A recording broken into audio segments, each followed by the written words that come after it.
it briefly. The bill that we are working to introduce, printed plenty. Now, is this You too, Heather. is this a medical bill? This is a medical marijuana bill. Yeah, we're planning on introducing 3 bills, one of which is a comprehensive medical marijuana bill, and this outlines it, has all the basic tenets of the bill. Now, what has been introduced in the past is an affirmative defense bill. Elliot Neistat has introduced this bill, and while that would be a great step in the right direction because patients could have their charges for possession dismissed by a judge, the patient would still be arrested, which is traumatic, would still have to endure the cost of going to court, and they would still have to go to the criminal market in order to obtain the medicine that they want to use. And quite frankly, that's just not acceptable. It's a good step in the right direction, but now that we have such an incredible coalition and activists and advocates working for this, we want to get a comprehensive program introduced. And when I say comprehensive, that means that there's a patient registry where there's an application, a small fee every year, and you have a doctor's recommendation in order to get a registration card. And then you would also have the other side, which is the industry side, so that there are legitimate dispensaries where you would go and get your medicine. We have manufacturers creating infused products, because a lot of people don't prefer to smoke. They'd rather consume their medicine otherwise, as I'm sure many of y'all know. So we're preaching to the choir on that one. And then cultivators, so we have our ag industry where you're growing the plant, and then laboratories, which are a really important element. And it's important for our legislators to know what the labs do as far as making sure that we know what we're getting in the product that we're buying. You know the different levels of the different cannabinoids, because every strain, there are so many strains, we need to know what we're getting. We need to work with our doctors to make sure that it's right for our condition. And then they're also making sure that there's not any contaminants. Right now with the criminal market, where people are getting their medicine now or where people are consuming marijuana now, you have no idea. You're taking what you can get rather than knowing what you're getting, and purchasing based on your needs in accordance with the treatment from your doctor, which is the most important part here. So we'll just kind of go through this. You all have it in front of you. Here's one for y'all, gentlemen. Qualifying conditions are going to be statutorily implemented. So they'll be included in the code. And there is room for the department to have rulemaking authority to include other conditions. For example, Mothers Advocating Medical Marijuana for Autism.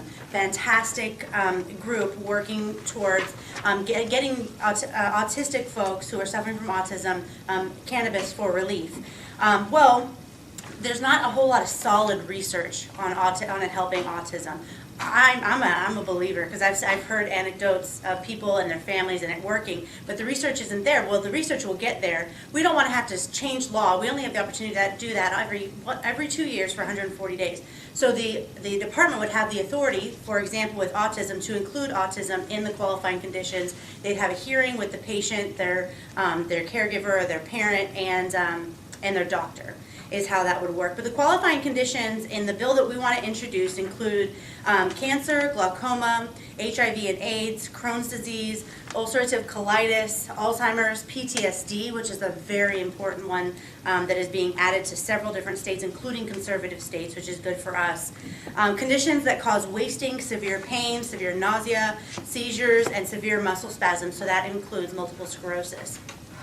Now the patient, like I mentioned, you would have an application, and there's an application fee, which is, we want to keep that low. We do not want there to be too much burden on patients, shifting the cost of the regulation that's going to be in place to the businesses that are going to be making money off of that. I'm a pro-business kind of girl, but they got to cover costs. And so there'll be a $50 fee, an application, and a doctor's recommendation that would be required in order for you to get your registration card. Now, you'd show this card if you get pulled over to make sure that law enforcement does not arrest you. That's what the value of the registry is that no patient in Texas, if we implement this program, would be arrested for possession of marijuana. You're allowed to have up to 2 ounces, and you're allowed to register with 2 different dispensaries. Now, you can change that about every 30 days. So if you're headed up to Fort Worth, for example, to visit family, you can change your secondary dispensary to one that's up there so that you can get your medicine there if need be. But you can only be registered with 2 dispensaries.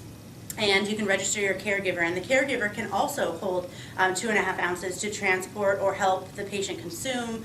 And then also there's cultivation included. So a patient or a caregiver can grow up to 6 plants, only 3 of which can be mature and budding plants though. So that allows you to grow your own medicine, which is something that never should have been illegal to begin with. But we are including that in our bill. Now, not a whole lot of states have that in their medical marijuana programs, but we want to put forward the best bill possible so that patients have the best access that we can get to them. There would be reciprocity, so patients in other states that have a medical marijuana program would be able to purchase and possess their medicine in the state of Texas, which is really great because then you can also possess in other states, so you're free to travel. What we see a lot now is patients kind of confined to their own states because they can't leave with their medicine, which is, it's shameful, quite frankly. A state that touts so much freedom that we don't have the medical freedom to consume a plant that naturally grows very well in this state, I will add. And I think that covers most of everything that's on here. Now, as you're looking over this, at the end I'm going to take questions, and I'll be happy to follow up on it and with anything that y'all have about the actual bill. Now, something else that I want to talk about is a kind of a conflict that we're going to see. Most of y'all are probably familiar with CBD-only legislation that is passed in some states, where they only allow either the plant or the extracts from the plant that are high in CBD, it can be any level of CBD, frankly, but it has to be very low THC. It's almost impossible to have no THC, but I think it can happen. But basically, it's like a 0.05 is the level of THC that is allowed, which is basically nothing. Now, CBD-only cannabis does help some people some of the time. There's no doubt about that. We know it, especially when it comes to folks suffering from epilepsy. It is helpful. However, it leaves out about 95% of the patients that can benefit from cannabis. It leaves out almost all of the people that we listed earlier with the qualifying conditions. Veterans suffering from PTSD, our family members suffering from cancer, glaucoma, Crohn's disease, a digestive disease that a lot of people suffer from, that cannabis has been proven to even to roll back the actual disease, not just to help with treating it, but actually roll it back. And so a CBD-only bill would leave all of those people out. And quite frankly, if that passes in Texas, we're done for 6 years at least 6 years before we can actually bring this up again. Legislators are going to say, we talked about it, we passed a program, let's let that work. And we don't have a shot at getting it heard again. So there are a lot of good people that are working towards a CBD-only bill because there are some people that can benefit some of the time from that. And I appreciate and I respect the work that they're doing. They're doing good advocacy work, meeting with legislators, doing all the great things that Vincent's helping to train and empower patients to do, talking to legislators, their community members, and doing all of that. So I really respect that. I do hope that we can start building relationships with those folks, bring them into the fold, because they're covered in our bill. If you want to utilize cannabis that only has CBD or has very low levels of THC, the psychoactive element of it, you can do that in our program. Unfortunately, a lot of folks will be left out if that CBD bill passes in Texas. So we're working to work with them and to get a comprehensive medical marijuana program, of which there are 23 states in the United States that have a program just like the one that we're trying to introduce. It's a little bit of best practices. It's kind of a mesh between Arizona and Nevada, conservative states, so that we can make sure we do what's right for Texas. But this isn't new. You know, this is borderline mainstream. We're at 23 states. We're almost at that tipping point. 47% of Americans have access to a program like what we want to institute in Texas. And hopefully we'll be able to get that passed. We're working hard to get it passed in 2015, this next session that starts in January. Reality is that we're building, every bit of work that we're doing right now is a continuing conversation for 2017. Because the reality is that it's 2017 where we implement this program. But it means that we have to take advantage of every day that the legislators are in session, and every day in between, quite frankly, continuing that conversation, building relationships with legislators, community members, those in your church, your neighbors, family members. A lot of people, they're starting to come out of the marijuana closet, right, and be advocates. But a lot of folks have been, apprehensive to talk about the issue, and we have to have these honest, open, adult conversations with each other in order to move the ball forward. Now, there is a lot of value to, like I meant, talking to neighbors and friends and family. The biggest value, and which is exactly what Vincent is doing by organizing P.A.C.T and all the volunteers that are working on this great initiative, is actually talking to legislators. And you mentioned kind of people not following through on the meetings. It's easy to come up with an excuse because you get nervous. It's been done. That has been done. And, I haven't been an advocate or activist for very long. And I remember when I was first getting involved, it was easy to be like, I'm too nervous, I'm not feeling well, I can't really make it, I'm really sorry, we'll have to reschedule. And, while that's okay, they will be willing to reschedule, or they'll understand if you're too sick or whatever it is, if there's a real reason. You gotta just push yourself. You gotta just go do it, because these people are gonna be really friendly, they're gonna be receptive, they're not gonna grill you, especially as a patient. They're not gonna grill you on this stuff. And quite frankly, a lot of these people, the legislators and their staffers, it's important to talk to their staff, because their staff does a lot more than they do, let me tell you. It's important to just have the conversation. Most of these people have never talked to anybody about cannabis before. They've seen maybe a news article or a news story on the TV, heard a little bit. I mean, you'd have to be living under a rock to not hear the buzz going on in this country with prohibition being rolled back. But they maybe have never had a conversation. So you just need to just push yourself and do it. And that's where the empowerment comes. So that you are confident in knowing the facts, being confident in yourself that you can benefit from this medicine, and going and letting them know that they work for you and this is what you want to see done. They can't represent you if they don't know you. And in this building, there's a lot of talk about how, government's corrupt, it's never going to happen, right? I get that all the time, running our Facebook page. It's a lost cause. Well, it is a lost cause if we don't show up, because we have representative government. These people, these legislators, they represent lobbyists and bureaucrats, because those are the only people that show up. And it's time for us to start showing up, because then they'll be representing us. And district office visits are the #1 thing that you can do right now, because the election's over, and RAMP has initiated No Excuse November, because now they're off the campaign trail, they're at home in their district, and it's time for them to start meeting with their constituents as they move into the legislative session so that they can represent you. And there's Amy Lou, we were just talking about Mama. Sorry I'm late. That is okay. Now, I think that I've covered the basic tenets of the bill. Kind of as far as the process goes, the bill will be authored and be introduced. Pre-filing starts Monday. These guys were elected on Tuesday, and 6 days later, they're introducing bills already. So pre-filing starts on November 10th, which is this Monday, and it goes until the session starts, which is January 13th, middle of January. And that's when they're writing bills like we're doing with our coalition, drafting bills, getting them ready. You introduce them, they get a bill number. That's when you get HB 420 or whatever the bill number is. And and then the legislative session starts and the process starts. So the Speaker of the House will start appointing chairmen to the different committees. The one we're going to focus on is public health for our bill. And then the Lieutenant Governor, who's the President of the Senate, will appoint the chairman, which is crazy over there with Dan Patrick now, going to be Lieutenant Governor. Who knows what's going to happen and who's going to be chairs of these committees, but it's going to be the Health and Human Services Committee that's going to hear our bill. So those are the committees that we really want to focus on, and they're going to appoint all the members and the chairmen of those committees. And those are our, they don't usually fill this dais, but there's usually about 7, 9, sometimes 12 people that serve on the committee. And we want to laser focus on those guys. So we want to talk to our legislators and then email and call and set up meetings if we can set up the meetings with everybody that's on the committee and give them the information, prepare our written testimony. Because once the bill is introduced, the committees are seated, and then the bill is referred by the Speaker of the House or the Lieutenant Governor, whichever side we're talking about, House or Senate. It's going to be referred to these committees, Public Health, Health and Human Services.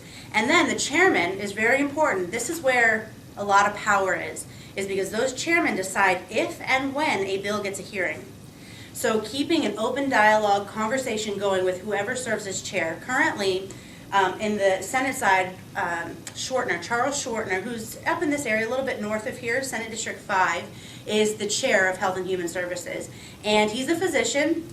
He is very conservative, and he's not very ready to take on medical marijuana, but we're going to need him to be by the time it comes for us to want a hearing.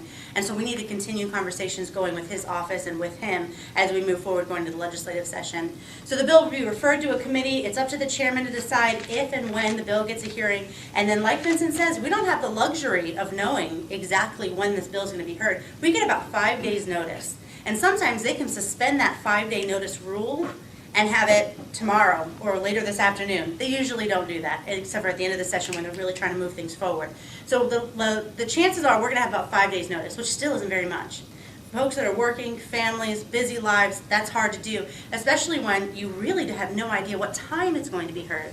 So you gotta block off that whole day and be here, plan to be here. Luckily, we have live streaming going on, so you can be working in the library, or if you don't live too far, as soon as the bill starts its hearing, we're gonna have a lot of people signed up and ready to testify. So it's gonna last a long time. So if you're listening online on your computer, having the hearing going on, I felt like such a nerd the first few times. I'm sitting there watching committee hearings, listening to them as I'm working, but it is what it is.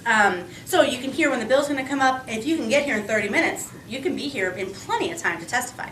Our testimony is going to go for a very long time because we have so many passionate people in Texas that want to testify on this bill.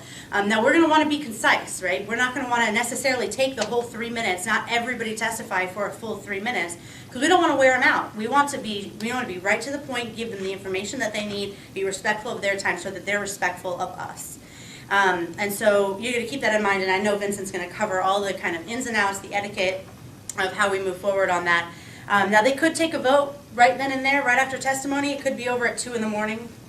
That's happened. It happens. It goes until 2 in the morning when there's that many advocates wanting to testify. And they could take a vote. They're not likely to, though. We're likely to not have a vote right after that. They're likely to bring it back up another day and take a vote on it then. So then it gives them more time to mull it over, more conversations with advocates, and to move forward with the bill. Once it passes out of here, it goes to the full floor for a vote, once it gets through calendars. And that'll be interesting, listening to this being discussed on the floor of the Texas House of Representatives. And then, of course, it starts over on the Senate. After it passes the House, it starts on the Senate side, goes through the same process, the committee process, the vetting, the testimony, and all of that. So it's a long process, but it's hard work, but we have to do it. This is how we change laws in Texas. We don't have the luxury of a ballot initiative, and actually that's not a luxury at all. That is a lot of work to collect those signatures and then a campaign to get people to vote on it. So maybe we're lucky that this is what we have to do. We know where we're going, we know who we're talking to, and we know the general timeline. So if there are any questions about the bill or about the process, I would be happy to take them. I don't know how much more time I have, but I'll be happy to. Let me start with you. Yes, ma'am. This is all completely new. I only jumped in last March. Yes, ma'am. So, when somebody testifies, you have 3 minutes. Do Yes. you want passion, science, or fiscal? I think that with medical marijuana, you want to be passionate. You want to be personal, maybe is a better story. And it's hard not to be passionate when you're talking about your personal story. Mm-hmm. Now, we're going to have doctors here talking about the science. Okay. And we're going to have other advocates to talk about the freedom side of things, right? That's where I'm coming from, is that who the hell is anybody to tell you what you can use for medicine, right? That's where I'm coming from on my personal. So there's going to be people that want to testify to that. Doctors are going to testify on the science. It's important for everyone that has a personal story to talk about that personal story, because it's those heartstrings that we want to pull on to let them know this is affecting real people every day in Texas. This isn't just some, idea. This isn't something that's just going on outside and somebody's trying to bring it here. We want it here, right? And so we need those personal stories to make it happen. Yes, What ma'am. if it's a condition like autism that there's no science for, even though we know that we can connect the dots with inflammation, oxidative stress, and all that kind of thing? Yeah. Well, so that's an interesting thing. There's an interesting balance there. I know that you and I have talked about this in one committee hearing in another state. Somebody brought up autism, and they brought it up for children, and the legislator actually ended up plucking children from the entire bill. So even with parental consent, they couldn't use medical marijuana, which is not what we want to happen, right? We want kids that can benefit from it to have it. So there's a balance there with that issue. And I don't know exactly what the answer is. I think that perhaps you don't ever say that word. You don't ever say the autism word. You talk about the inflammation. You talk about being a mother and not having access to natural medicine. As your child's getting older, he's gonna be an adult soon, and he's gonna need access to medicine. Or needs it now. So there might be different ways to work around that. it might be something that you're passionate about that you should put out there. And that, it's okay that it's not included in statute, but the authority for the department is there for them to add conditions, and that once the research comes out, then you'll be eager to work with the department to add the condition that you already know through anecdotes from people around the country that it can help. What about asking for research? Is that at this point or later? Yeah, no, that would, So then it's not quite as. yeah. So this committee's not going to decide where the research goes anyway. They would you could talk about how there are some conditions on here that are some conditions that are not included, and advocate for what we're already going to put in the bill, which is that research, extra money goes to research, and say that you appreciate that there are so many conditions that can benefit from this, and we need more research to expand the spectrum on that. And then afterwards, continue working with the department. That's who you need to build those relationships with, and then get doctors applying for grants for that money. That's kind of how the process works from what I understand. Thank you. You're welcome. Yes, sir. I actually got two. Yes, sir. One is, do we have sponsors for the bills yet? And two is, are we sending it through the House and the Senate at the same time? We do not have firm sponsors yet. Randall Kirkendall is our full-time lobbyist working the inside game, and he is working with everyone. The elections are finally over, so people are not terrified to talk about anything anymore. So we're working through that. There are people that we're talking to that are leaning towards wanting to do that. It's been real hard to get conservatives on board with this issue. A lot of them are on board with the CBD bill. Unfortunately, that doesn't help enough people, and that's kind of a cop-out. They look at it as, all right, well, I did something, but not a whole lot. So we're still working on the bill sponsorship. We are talking to one of the chairmen of a committee. Jose Menendez is the chair of the Veterans Committee. And so we'll keep that between us for now until it gets released. Hopefully that goes forward. We're having talks with them, but we're talking to a lot of people. Tan Parker talked recently about being open to medical marijuana, kind of came back and said he's open to CBD only. Stephanie Click is introducing that bill, working really hard. So there's a lot of legislators open to talking about this, but we need to let them know that limiting the program is not going to help nearly enough people. And your second question was introducing them at the same time. Yes, if we can get a sponsor for the medical marijuana bill in the Senate, it's really hard right now because nobody knows who's going to be chair of any committees. And if they take on something controversial, it is likely that Dan Patrick says no way. So we may not introduce that bill in the Senate until after the chairman have been seated, because then they already have their leadership positions, and then it'll be helpful.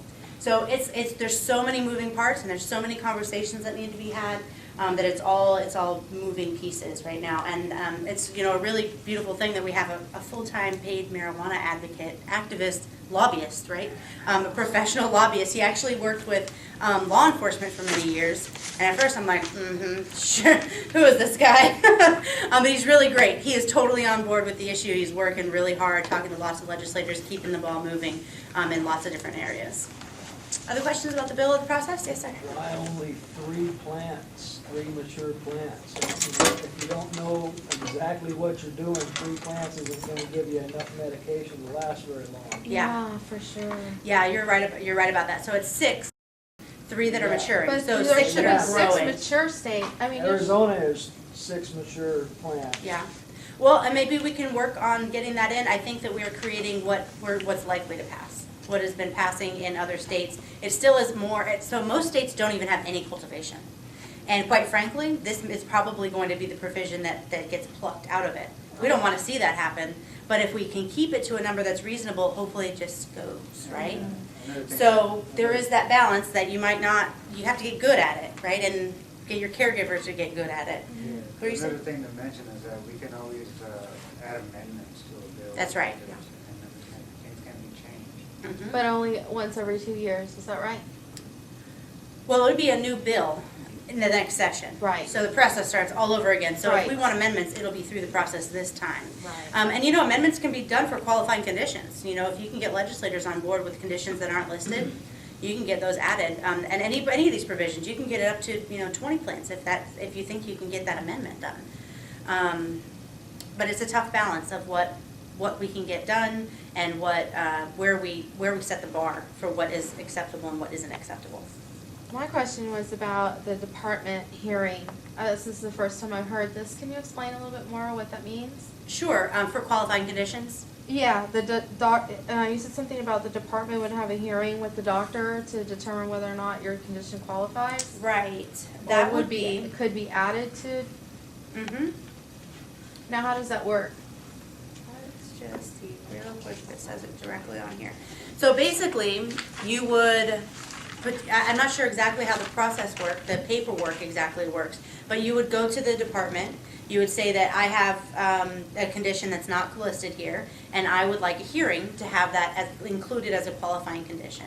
And then you'd be able to bring your doctor, and I'm not sure exactly how many people you can bring to testify during that hearing. I don't think, it's not like official, it's not a legislative hearing like what we're talking about doing here. It's a different, more of an administrative hearing. So is that like a private, Yes. individual kind of case? It would be to include it, I believe it would be to include the whole condition on a whole program. So you would need Basis. maybe more than one patient to come forward to You're say. right. Yep. And I that's a see. good question on exactly how that all works. I haven't ever seen it happen. Mhm. And it happens in other states, but I've never actually seen it. So if you want to follow up with me, I'll be happy to find out Okay. the nuts and bolts on how it all works. Thank you. You're welcome. Yes, ma'am.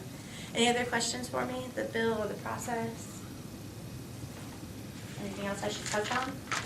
Jaime has a question here. Yes, sir. Because the bill doesn't have a sponsor yet, it doesn't have a number. Correct. Yes, the bill gets the number as soon as it's introduced. Yep, and it'll be introduced by whoever decides to author it. That's right. Yep. And then just, I know it's a little off of what we're talking about on medical marijuana, but we will be introducing a civil penalties bill so that the possession of 1 ounce is no longer a crime. It's a simple ticket, no jail time, no criminal record, and obviously that would do wonders for a lot of people in the state of Texas. And we're going to get that bill passed this session. Definitely some form of decriminalization is happening this session. Yay! Can I ask a question about Yeah. that fast? Is that only first-time offenders? No, So we can go out and get arrested 5, 6, 7, 8, 9 times? you wouldn't get arrested. You get Well, tickets. Tickets, yeah. Yeah, theoretically. Oh, I like Try that. not to get busted though. Oh, no. Oh, we don't want to pay the fine. fine. Yeah, you don't want to pay the fine. It is only $100. Yeah, but Um, still. $100 Well, no, I for agree, a I agree, patient, but it's a lot only of money. $100 compared to what people are going through now. And you know, a lot of the prosecutors and people want it higher because for $100 it's not even worth their time. And I like the sound of that. Yeah, exactly. Because quite frankly, it shouldn't be a crime. It shouldn't even be a ticket, in my opinion, my personal opinion. But we have to take steps. We're in Texas, right? So we're at this point where they've done nothing but pile on the laws and the penalties, and we have to start to repeal all this stuff. And thankfully, there are so many other states that are doing this, lots of conservative states that are including lots of qualifying conditions that are making things happen. And the wall of prohibition is crumbling right before our eyes, and the work that you guys are doing, I'm so grateful for. And I'm just blessed to be a part of it all. It's we're making history, you know. We get to tell our kids and our grandkids about this in a few years. It's be exciting. Yeah. Thank you. All right. Well, thank you very much. Thank you. Thank you.